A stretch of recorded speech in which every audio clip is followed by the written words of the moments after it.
नमो भगवते तस्मै कृष्णायादवत्कर्मणे रूपनाम विवेदेन जगत्कीर्तियो यतः सच्चिदानन्दरूपाय विश्वोत्पत्त्यादिहेतवे तापत्रयविनाशाय श्रीकृष्णाय वयं नुमः। श्रीमद्भागवत महापुराण प्रथम स्कंद चतुर्थ अध्याय। महर्षि व्यास का असंतोष। व्यास जी कहते हैं, उस दीर्घकालीन सत्र में सम्मिलित हुए मुनियों में विद्या वयोवृद्ध कुलपति ऋग्वेदी शौनक जी ने सूत जी की पूर्वोक्त बात सुनकर उनकी प्रशंसा की और कहा।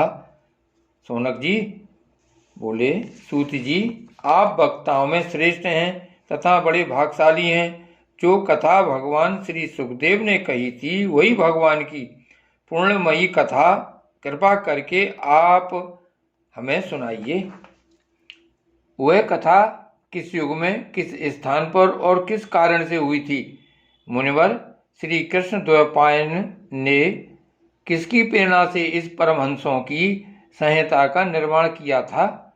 उनके पुत्र सुखदेव जी बड़े योगी, समदर्शी, भेदभाव रहित, संसार निद्रा से जगे एवं निरंतर एकमात्र परमात्मा में ही स्थिर रहते हैं। वे छिपे रहने के कारण मूढ़ से प्रतीत होते हैं। व्यास जी जब संन्यास के लिए वन की ओर जाते हुए अपने पुत्र का पीछा कर रहे थे, उस समय जल में स्नान करने वाली स्त्रियों ने नंगे सुखदेव को देखकर तो वस्त्र धारण नहीं किया, परंतु वस्त्र पहने हुए व्यास जी को देखकर लज्जा से कपड़े पहन लिए थे। इस आश्चर्य को देखकर जब व्यास जी ने उन स्त्रियों से इसका कारण पूछा, तब उन्होंने उत्तर दिया कि आपकी दृष्टि में तो अभी स्त्री पुरुष का भेद बना हुआ है, परंतु आपके पुत्र की शुद्ध दृष्टि में यह भेद नहीं है। कुरु जांगल देश में पहुंचकर हस्तिनापुर में वे पागल, गूंगे तथा जड़ के समान विचरते होंगे। नगरवासियों ने उन्हें कैसे पहचाना? पांडव नंदन राजऋषि परीक्षित का इन मौनी सुखदेव जी के साथ संवाद कैसे हुआ, जिसमें ये भागवत संहिता कही गई? महाभाग, सुखदेव जी तो गृहस्थों के घरों को तीर्थ स्वरूप बना देने के लिए उतनी ही देर उनके दरवाजे पर रहते हैं जितनी देर में एक गाय दूही जाती है। सूत जी, हमने सुना है कि अभिमन्यु नंदन परीक्षित भगवान के बड़े प्रेमी भक्त थे। उनके अत्यंत आश्चर्य में जन्म और कर्मों का भी वर्णन कीजिए। वे तो पांडव वंश के गौरव बढ़ाने वाले सम्राट थे। वे भला किस कारण से साम्राज्य लक्ष्मी का परित्याग करके गंगा तट पर मृत्यु पर्यंत अनशन का व्रत लेकर बैठे थे? शत्रुगण अपने भले के लिए बहुत सा धन लाकर उनके चरण रखने की चौकी को नमस्कार करते थे। वे एक वीर युवक थे। उन्होंने उस दुस्तज्य लक्ष्मी को अपने प्राणों के साथ भला क्यों त्याग देने की इच्छा की? जिन लोगों का जीवन भगवान के आश्रित है, वे तो संसार के परम कल्याण, अभ्युदय और समृद्धि के लिए ही जीवन धारण करते हैं। उसमें उनका अपना कोई स्वार्थ नहीं होता। उनका शरीर तो दूसरों के हित के लिए था। उन्होंने विरक्त होकर उसका परित्याग क्यों किया? वेदवाणी को छोड़कर अन्य समस्त शास्त्रों के आप पारदर्शी विद्वान हैं। सूत जी, इसलिए इस समय जो कुछ हमने आपसे पूछा है वह सब कृपा करके हमें कहिए।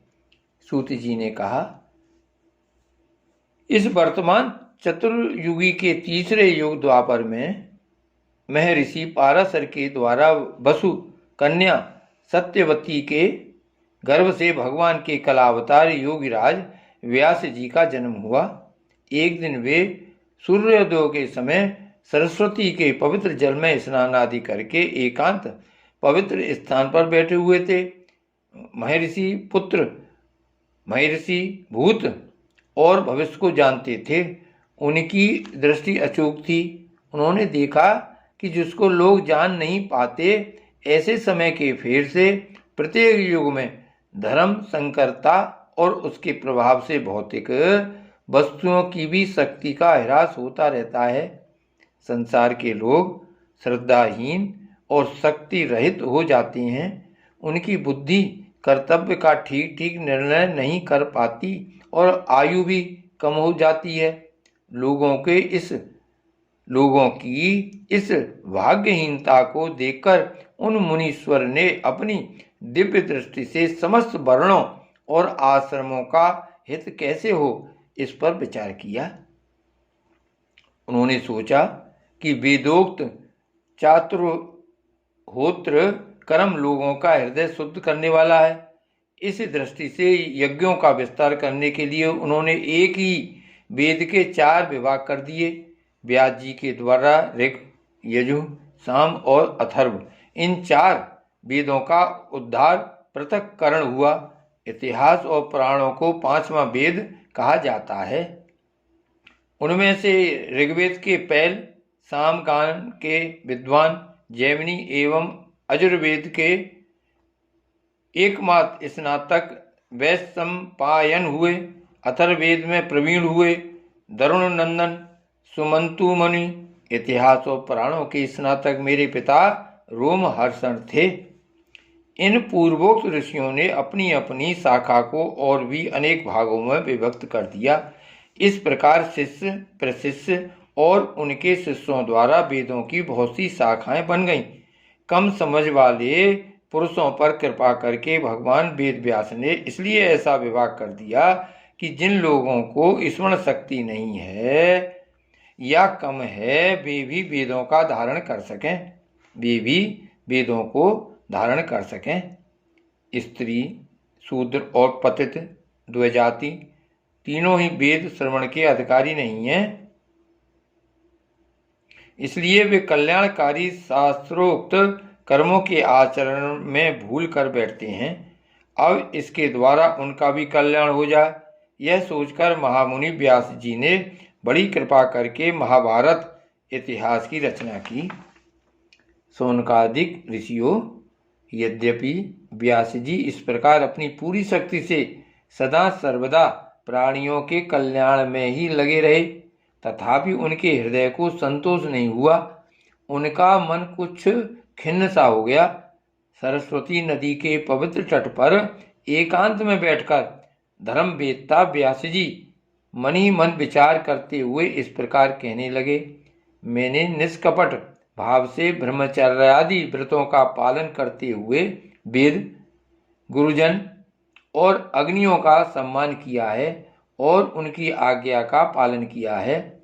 महाभारत की रचना के बहाने मैंने वेद के अर्थ को खोल दिया है, जिससे स्त्री, शूद्र आदि भी अपने अपने धर्म कर्म का ज्ञान प्राप्त कर लेते हैं। यद्यपि मैं ब्रह्म तेज से संपन्न एवं समर्थ हूँ, तथापि मेरा हृदय कुछ अपूर्ण काम सा जान पड़ता है। अवश्य ही अब तक मैंने भगवान को प्राप्त कराने वाले धर्मों का प्रायः निरूपण नहीं किया है। वे ही धर्म परमहंसों को प्रिय हैं और वे ही भगवान को भी प्रिय हैं। हो न हो, मेरी अपूर्णता का यही कारण है। श्री कृष्ण द्वैपायन व्यास इस प्रकार अपने को अपूर्ण सा मानकर जब खिन्न हो रहे थे, उसी समय पूर्वोक्त आश्रम पर देव ऋषि नारद जी आ पहुंचे। उन्हें आया देख व्यास जी तुरंत खड़े हो गए। उन्होंने देवताओं के द्वारा सम्मानित देव ऋषि नारद की विधि पूर्वक पूजा की। श्री भागवत भगवान की जय। श्री वल्लभाधीश की जय। श्री गोवर्धननाथ की जय। श्याम स्वरूप श्री यमुने महारानी की जय।